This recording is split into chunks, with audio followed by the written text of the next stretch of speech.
حسبنا ما وجدنا علیہ آباءنا، ہمارے لیے کافی ہے کہ یہ ہمارے آبا و اجداد کا کلچر ہے، ہمارے خاندان کا رواج ہے، ہمارے پاس ہوتا چلا آیا۔ یہ ان کا جواب، پرانا جواب، لگاتکا جواب، مکے کے مشرکین کا بھی جواب، اور ان سارے لوگوں کا جواب جو خرافات میں پڑے رہتے ہیں۔ آپ بلائیے، سمجھائیے، بھائی قرآن سے ثابت نہیں، حدیث سے ثابت نہیں، ایک ہی بات کہیں گے وہ ہمارے گھر میں ہوتا ہے، ہمارے ویر صاحب کرتے ہیں، ہمارے پاس رواج ہے اس کا، ہر سال ہم کرتے ہیں، لہٰذا ہم چھوڑنے کے لیے تیار ہیں۔ ارشاد فرمایا اولو کانا آباؤہم لا یعلمون شیئا، اگرچہ کہ ان کے آبا و اجداد علم نہیں رکھتے تھے، ان کو نہیں معلوم تھا، احکام شریعت نہیں پہنچے تھے، ولا یہتدون، یا پھر یہ کہ وہ ہدایت یافتہ نہیں تھے، ہدایت سے محروم تھے، جہالت میں پڑے ہوئے تھے، گمراہی میں پڑے ہوئے تھے، شرک میں پڑے ہوئے تھے۔ اگر تم اللہ اور اس کے رسول پر ایمان کا دعویٰ کر رہے ہو تو اللہ کے اور اللہ اور اس کے رسول کے احکام پر عمل کرو۔ یہ اور اس طرح کی بات کہنا کہ جس کی وجہ سے کتاب، اللہ کی کتاب اور آپ صلی اللہ علیہ وسلم کی سنت کی اہمیت گھٹ جائے، یہ دراصل کفر ہے، یہ دراصل دین کے خلاف بغاوت ہے۔ اور حیرت ہوتی ہے کہ اتنی موٹی بات ہے جس کو بار بار سمجھایا گیا کہ بھائی دین وہ ہے جو اللہ نے نازل فرمایا، دین وہ ہے جو اللہ کے رسول صلی اللہ علیہ وسلم نے واضح فرمایا، دین وہ ہے۔ اب جب یہ بات رکھی جاتی ہے، سمجھانے کی کوشش کی جاتی ہے، تو ایسے ایسے جواب آپ دیتے ہیں، اتنی حیرت ہوتی ہے کہ بعض وہ لوگ جن کے شملے ان کے سر سے بڑے ہیں لیکن اس کے اندر کوئی چیز نہیں، وہ یہ کہتے ہیں بریانی کھائے تھے کیا اللہ کے رسول صلی اللہ علیہ وسلم؟ نادان، کہاں بریانی کی بات ہو رہی ہے، دین کی بات ہو رہی ہے۔ دین نماز وہ ہے جو اللہ کے رسول نے دی، ثواب اس میں ہے جو اللہ کے رسول صلی اللہ علیہ وسلم سے ثابت ہو، باقی تم بریانی کھاؤ، اڈلی ڈوسا کھاؤ، تمہاری مرضی، کھیتی تم ٹریکٹر سے کرو، کھیتی تم بیل سے کرو، تمہاری مرضی، ٹرین سے تم سفر کرو، ٹرین سے تم سفر کرو، انتم عالم بامور دنیا کو، دنیا کے معاملات تم پر چھوڑ دیے گئے۔ دین جب تم کہو گے ثواب ہے، یہ اللہ کا دین ہے اور اس پر اللہ تعالیٰ کی جانب سے اجر ملنے والا ہے، تب آپ پوچھیں کہ کتاب اللہ سے ثابت کرو یا سنت رسول اللہ سے ثابت کرو، ورنہ اللہ کے رسول صلی اللہ علیہ وسلم نے ڈکلیئر کیا، پڑھتے نہیں ہے نا، شبنوں سے متاثر مت ہوئیے اور کلر جبوں سے متاثر مت ہوئیے، علم کو جانچنے کی کوشش کیجیے، رنگین جبے رنگین شبنیں پہن لینے سے کوئی بہت بڑا اسکالر نہیں بنتا، یاد رکھیے۔ لہذا آپ ان سے ایک ہی حدیث پوچھئے، من احدث فی امرنا ھذا، فی امرنا ھذا، یہ کیا ہے؟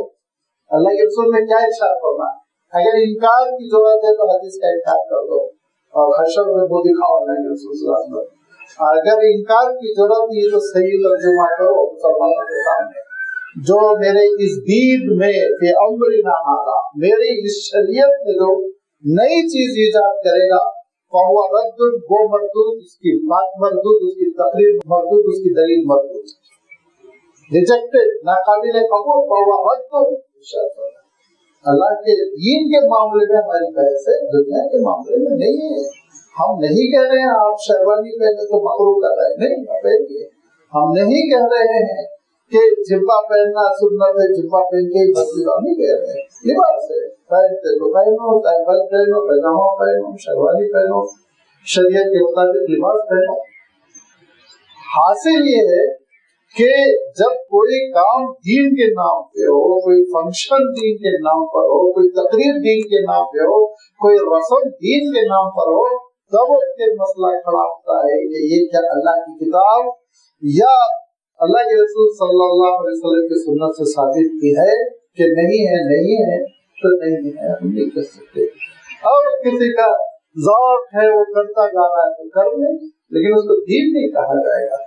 لہذا ارشاد فرمائیں کہ عالم یہ کہ یہ بحیرہ کے نام پہ جانور چھوڑ رہے، وسیلہ کے نام پہ جانور چھوڑ رہے، صاحبہ کے نام پہ جانور چھوڑ رہے، ہامون کے نام پہ جانور چھوڑ رہے، اور کہا جائے یہ کہتے ہیں کہ ہم نے اپنے پرکھوں کو دیکھا، یہ کوئی دلیل نہیں ہے، یہ کوئی دلیل نہیں تمہارے پرکھوں تک کہ علم حدیث پہنچا تھا کہ نہیں پہنچا تھا، علم قرآن پہنچا تھا کہ نہیں پہنچا تھا، اور آپ صلی اللہ علیہ وسلم کے زمانے میں نبوت بھی پہنچی تھی کہ نہیں پہنچی تھی، نبوت سے محروم تھے۔ اللہ کے رسول صلی اللہ علیہ وسلم نے ارشاد فرمایا، میں عمرو بن لوحہ کو دیکھا کہ جہنم میں اپنی آنتیں گھسیٹتا ہوا چلا جا رہا ہے۔ کیا فرمایا؟ جہنم میں اپنی آنتیں وہ گھسیٹتا ہوا، اپنی اوجڑی گھسیٹتا ہوا کود رہا ہے۔ صحابہ نے پوچھا، لیکن رسول کیا مسئلہ ہوا؟ کہا روم گیا تھا، ملک روم گیا تھا، اور وہاں کے مشرکانہ رسوم لا کر دین اسماعیل میں، دین ابراہیم میں اس نے داخل کیے تھے۔ دھیرے دھیرے مکے کے لوگ مشرک ہوتے چلے گئے۔ وہ پہلا شخص تھا جو خرافات لے کر آیا تھا۔ لہذا اللہ کے رسول صلی اللہ علیہ وسلم فرماتے اس کا حشر یہ کہ اپنی آنکھوں اور اتڑیوں کو لے کے جہنم میں گھسیٹ رہا ہے۔ ارشاد فرمایا دین میں رد و بدل کرنا، دین کا نقشہ بدلنا، دین میں نت نئی چیزیں داخل کرنا یہ معمولی چیز نہیں ہے، یہ بہت بڑا جرم ہے، اس کی بہت بڑی سزا ہے۔ خوف خدا ہونا چاہیے۔ اللہ کی کتاب کا مطالعہ کرو، اللہ کے رسول صلی اللہ علیہ وسلم کی احادیث کا ذخیرہ کرو، اول تاخیر، اس کے بعد نتیجے پہ پہنچنے کی کوشش کرو، اپنے سے کوئی بات نہ کیا کرو، اور اگر سمجھانے کے بعد اگر ان کو خیر خواہی محبت کے ساتھ قریب لانے کے باوجود وہ ضد کرتے ہیں اور حد دھرمی کا مظاہرہ کرتے ہیں اور کتاب و سنت کا مذاق ہی اڑانا چاہتے ہیں، تو ارشاد فرمایا یا ایھا الذین آمنوا علیکم انفسکم لا یضرکم من ضل اذا اهتدیتم، اے ایمان والو ایسے موقع پر تم اپنے آپ کو دین کو رکھو، علیکم انفسکم، اپنے آپ کو چھا کے رکھو، ثابت قدم رکھو دین پر، لا یضرکم، نقصان نہیں پہنچائیں گے تم کو وہ لوگ، من ضل، جو گمراہ ہو چکے ہیں، دین سے ہٹ چکے ہیں، اذا اهتدیتم، جب کہ تم ہدایت یافتہ ہو، جب تم اللہ کی کتاب کو تھامے ہوئے ہو، جب تم اللہ کے رسول صلی اللہ علیہ وسلم کے احکام کی پیروی کر رہے ہو، تو پھر سمجھانے کے باوجود اگر کوئی نہیں سدھر رہا ہے تو پریشان ہونے کی ضرورت نہیں۔ ان کے نام اعمال کا سوال تم سے نہیں ہوگا قیامت کے دن، لا تزر وازرۃ وزر اخرى، کوئی بھی دوسرے کا بوجھ نہیں اٹھائے گا، اپنا بوجھ لے کر وہ آئیں گے۔ پریشان نہ ہو، بہت پریشان ہو جاتے ہیں نوجوان جب وہ اللہ تعالیٰ کا دین سمجھتے ہیں، اللہ کی کتاب کو سمجھنے کی کوشش کرتے ہیں، اللہ کے رسول صلی اللہ علیہ وسلم کی سنتوں سے قریب ہوتے ہیں، اس کے بعد پھر ان کے قریب رہنے والے بسا اوقات اللہ نہ کرے خود گھر کے بڑے والدین وغیرہ مخالفت کرتے رہتے ہیں، وہ نوجوانوں کی جو پریشانی رہتی ہے ان سے سوال کرتے ہیں، نہیں مان رہے ماں باپ، نہیں مان رہے بھائی بہن، دوست احباب کی تسلیم کرنے کیسا ہوگا؟ تم پریشان مت ہو، تم اللہ کی کتاب پہ عمل کرو، تم اللہ کے رسول صلی اللہ علیہ وسلم کی پیروی کرو، اور اگر تم نے حق تبلیغ ادا کر دیا تو اس کے بعد وہ پوچھے جائیں گے، وہ خود سے گے۔ دو باتیں ہیں اس میں، ایک تو یہ کہ عمل کرنے والے سے کوئی سوال نہیں ہوگا، وہ تو ہو گیا، اس نے حجت پوری کر دی۔ ایک بات یہ ہے کہ جب تم نے حجت پوری کر دی اور اللہ کا دین بتا دیا اور وہ تمہاری بات نہیں مان رہے، پھر تم اپنے اعمال کے جواب دے ہو، ان کے اعمال کے جواب دے نہیں ہو، گھبرانے کی ضرورت نہیں ہے۔ اللہ تعالیٰ نے ارشاد فرمایا تاہا ما انزلنا علیک القرآن لتشقی، اللہ کے رسول صلی اللہ علیہ وسلم کو تسلی دی کہتا اگر آپ قرآن پیش کر رہے ہیں اور اس پر یہ عمل نہیں کر رہے تو ہم آپ کو تھوڑی مشقت میں ڈالیں گے، آپ کو تھوڑی مصیبت میں ڈالیں گے، ہرگز نہیں۔ آپ اپنا کام کیجیے، ان کو پہنچا دیجیے، آپ کی ذمہ داری پہنچانا ہے، وما علینا الا البلاغ۔ رسولوں نے یہ کہا کہ ہماری ذمہ داری تبلیغ کرنا، عمل کرنا نہ کرنا تو تمہاری ذمہ داری۔ تو ایک چیز تو یہ، دوسری چیز جو اللہ تعالیٰ اس آیت کے ذریعے سے ہم کو اور آپ کو جو تاکید فرما رہا ہے وہ یہ کہ ماحول کے خلاف ہونے کی وجہ سے تم ہدایت یافتہ نہ رہو، یہ غلط ہوگا تمہارے لیے۔ تم تو ہدایت پہ رہو، تم تو حق پر رہو۔ یہ عذر قیامت کے دن نہیں چل سکے گا کہ گھر والے عمل نہیں کرنے دے رہے تھے، یہ عذر قیامت کے دن نہیں چل سکے گا، سوسائٹی عمل کرنے نہیں دے رہی تھی، یہاں تک کہ اللہ تعالیٰ نے ارشاد فرمایا کہ اگر سوسائٹی تم کو دین پر عمل کرنے نہیں دے رہی تھی، تمہارا خاندان قبیلہ عمل کرنے نہیں دے رہا، ہجرت کیوں نہیں کر کے چھوڑ کے چلے جانا چاہیے تھا۔ اللہ کی زمین بہت پھیلی ہوئی ہے، جو ہجرت کرتا ہے فرمایا یجد فی الارض مراغما کثیرۃ، خوب کامیابیاں ملیں گی اس کو، دنیاوی بھی ملے گی، دنیا آخرت کی بھی ملے گی۔ لہذا یہ عذر یہ بھی ہمارے ذہنوں میں رہنا چاہیے کہ یہ بہانہ حیلہ نہ کریں کہ گھر والے نہیں عمل کرنے دے رہے تھے، دوست احباب نہیں عمل کرنے دے رہے تھے، محلے میں مشکل ہو رہی تھی، مسجد کی کمیٹی پریشان کر رہی تھی، اسے پوری کیجیے، آپ عمل کرتے رہیے، آپ اپنے عمل کے ذمہ دار ہیں۔ لہٰذا ارشاد فرمایا کہ دیکھو اے ایمان والو، اگر تم خود ہدایت یافتہ ہو، اللہ کے دین پر ہو اور سمجھانے کا حق ادا کر چکے ہو، تو پھر دوسروں کی بدعملی اور خرافات کو تم نقصان نہیں پہنچائیں گے، الحمدللہ تم کامیاب رہو گے اور تم کو پریشانی نہیں ہوگی۔ اس کے بعد پھر اللہ تعالیٰ نے ایک حکم نازل فرمایا جو شریعت کا ایک خاص حکم ہے اور بڑی اس کی اہمیت ہے، لیکن اس زمانے میں ایک واقعہ بھی پیش آ گیا تھا اور اس واقعے کی مناسبت سے، شان نزول کی مناسبت سے حکم بھی نازل ہو گیا، امت کی رہنمائی بھی ہوئی کہ ایک نوجوان سفر کر رہے تھے جنہوں نے اسلام قبول کیا تھا، بڑے نوجوان سے تھے، اور اتفاقاً 2 لوگ ان کے ساتھ تھے سفر میں جو عیسائی تھے، انہوں نے اپنے اسلام میں قبول کیا تھا۔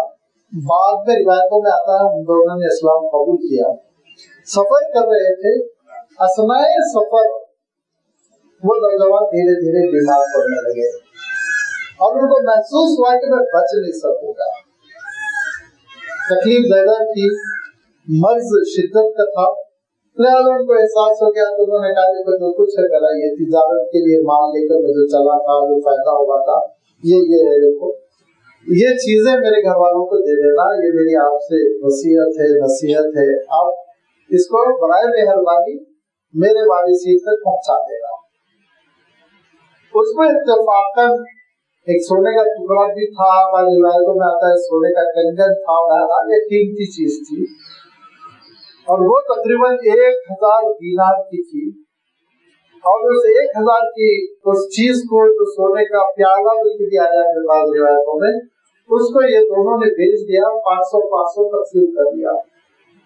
یہ مصیبت ہوتی، چوروں کے اندر انصاف ہوتا ہے، آپس میں وہ ایک دوسرے کا حق پوری طرح خیال کرتے ہیں، کسی کا حق نہیں مانتے، لہٰذا 500 دینار ایک نے رکھیے، 500 دینار دوسرے نے رکھیے، باقی آ کر ورثہ کے حوالے کر دیا۔ وارثین کو پتا تھا کہ سونے کا پیالہ بھی تھا، تو انہوں نے پوچھا وہ سونے کا پیالہ ہے؟ کہا ہم نہیں جانتے، یہی چیزیں تھی، یہ ہم نے تم کو پہنچا دی۔ تو وارثین اللہ کے رسول صلی اللہ علیہ وسلم کی خدمت میں گئے، اللہ کے رسول صلی اللہ علیہ وسلم کی خدمت میں ماجرا بیان کیا اور کہا کہ یہ اس میں ضرور ڈنڈی ماری گئی ہے، کیونکہ ہمارے علم و اطلاع کے مطابق ایک سونے کا پیالہ بھی ہونا چاہیے تھا۔ اللہ کے رسول صلی اللہ علیہ وسلم نے دونوں کو بلایا، انہوں نے کہا نہیں ہم نہیں جانتے، جو تھا وہ ہم نے دے دیا۔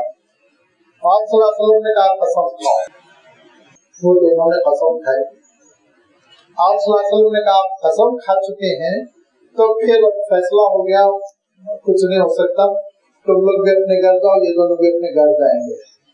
وہ بیچارے ہو سکتا ہے یتیم بچے رہے ہوں گے، اتنی تو وضاحت روایت میں نہیں آتی ہے، تو ان کا بڑا نقصان ہوا تھا نا، کبھی دا خاطر اللہ تعالیٰ نے یہ وحی نازل فرمائی اور ارشاد فرمایا ہرگز نہیں ایسا نہیں ہوگا، بلکہ اب یہ دونوں کی بھی قسم لی جائے گی کہ تھا کہ نہیں تھا، یہ دونوں بھی قسم کھائیں گے، اور یہ دونوں اگر قسم کھا رہے ہیں تو پھر اس کے بعد سے جو ہے ان کے اوپر لازم ہو جائے گا جو گواہ ہیں کہ جس چیز کی قسم کھائی جا رہی ہے وہ چیز اویلیبل کرے، مہیا کرے، لا کر دے۔ اس طرح سے وہ دونوں پھر پھنس گئے۔ جب حکم نازل ہو گیا تو لازمی بات ہے انہوں نے پھر اللہ کے رسول صلی اللہ علیہ وسلم کے سامنے شرمندگی کا اظہار کیا، اور جیسے میں نے عرض کیا بعض روایتوں میں آتا ہے بعد میں وہ مسلمان بھی ہو گئے تو قصہ ختم ہو گیا، اور دونوں نے 500 دینار نکال کر ان بچوں کے یا جو بھی وارثین تھے ان کے حوالے کر دیا۔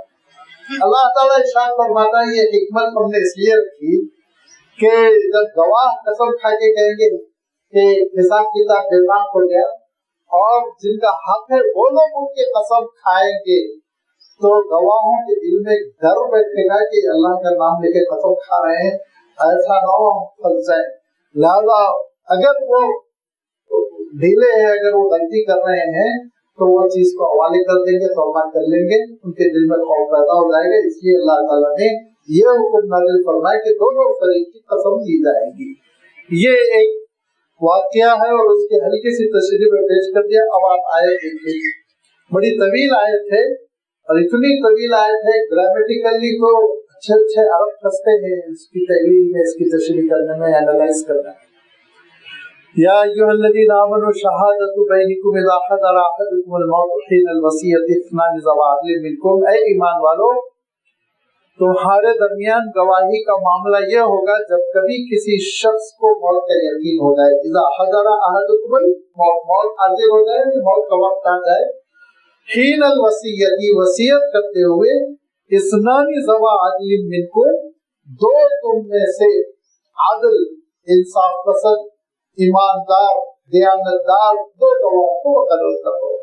اور آخران من غیرکم, اور اگر ایمان والے وہاں نہیں ہیں تو تم غیروں کو بھی گواہ بنا سکتے, کوئی حرج نہیں. ان انتم ضربتم فی الارض, خاص طور پر جب کہ تم زمین میں سفر کر رہے ہو. دیکھیے محاوروں کو سمجھنا بہت ضروری ہوتا ہے. بعض ہمارے بہت سارے بزرگ حضرات کو دیکھا محاورے نہیں سمجھ کے ایسے الٹے ترجمے کرتے ہیں, لطیفے بن جاتے ہیں.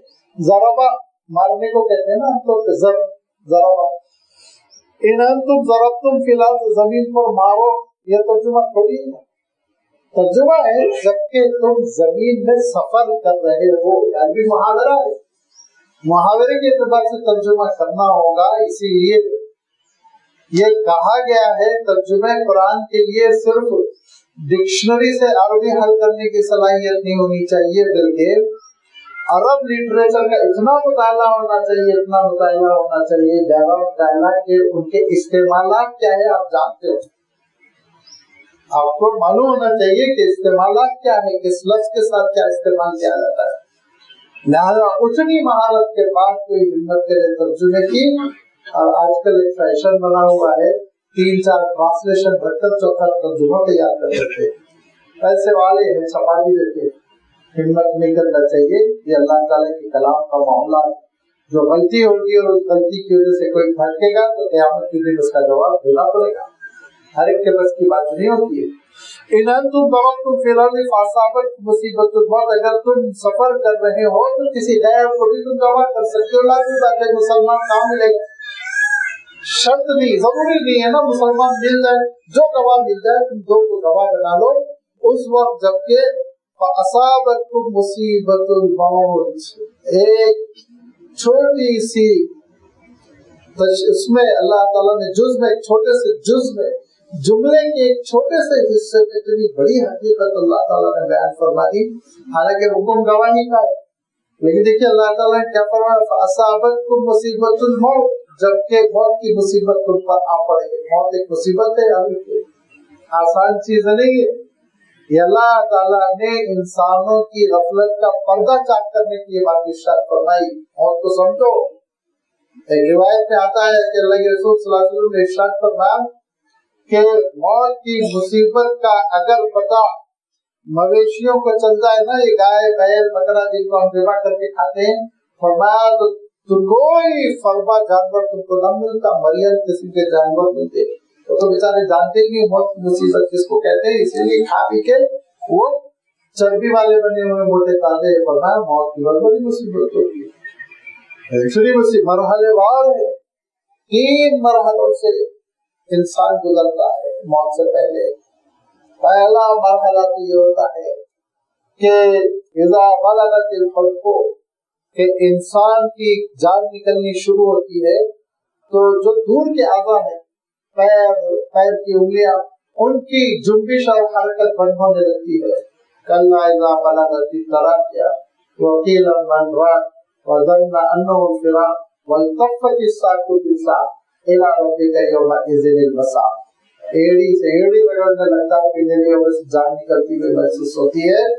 اس وقت ہوش حواس رہتا ہے, جس کی وجہ سے وہ دیکھتا ہے دھیما داری کرنے والے انجان ہو رہے ہیں اور ڈاکٹر کو بلانے کے بجائے دم کرو سورہ یاسین پڑھو کہہ رہے ہیں.